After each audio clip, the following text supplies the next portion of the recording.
بقول لك ايه، عايز احكي لك على حاجه مهمه جدا. انا اكتشفت فعلا ان المصريين متدينين بطبعه. انا هقول لك ازاي. وانت طفل ما عندكش مشكله ان انت تمسك صاحبك تهتك بصحته الجسديه والنفسيه، ولما يجي يكلمك تقول له انا في حمايه ربنا والشنطه فيها كتاب دين. ما انا كمان معايا شنطه فيها كتاب دين. نرفع بقى الشنط قدام بعض ونعيد معركه الفتنه الكبرى تاني. ما انا مسلم زيك مش بوذي. صحيح عارفه البوذيين بيتعبدوا ازاي او بيصلوا ازاي؟ ازاي؟ كده اهو.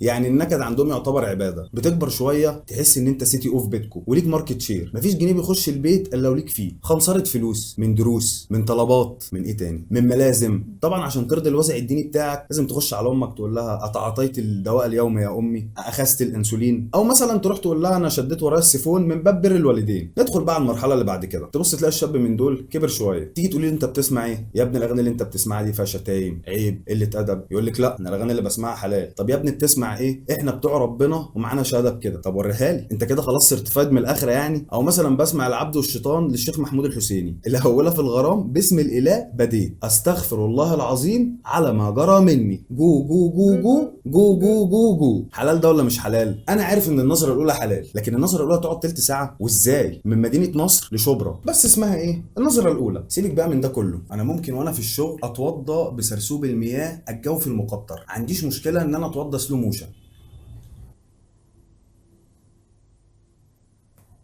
ايه رايك في الاداء؟ جامد. لا. وصلى 4 ركعات في ساعه الا تلت مثلا. ما عنديش مشكله ان لو الصلاه جهريه ابدا بالبقره مرتل عادي. وعادي برضو ان انا في الشغل وقت الغدا اقعد ساعه ونص اكل بشاميل، نص شوايه، واحد شاورما من انس السوري، اكل مال اليتيم، واحلي بورس اخواتي، بس سمي الله. واكتشفت فعلا لما تلاقي الجد في ايده حفيده والناحيه التانيه السبحه في ايده، يبقى انت اكيد جايب الواد ده من السايبر عشان هتاكله علقه بنت حرام. المصحف والمصليه باينين في الفيديو بالله. بالله. ماشي.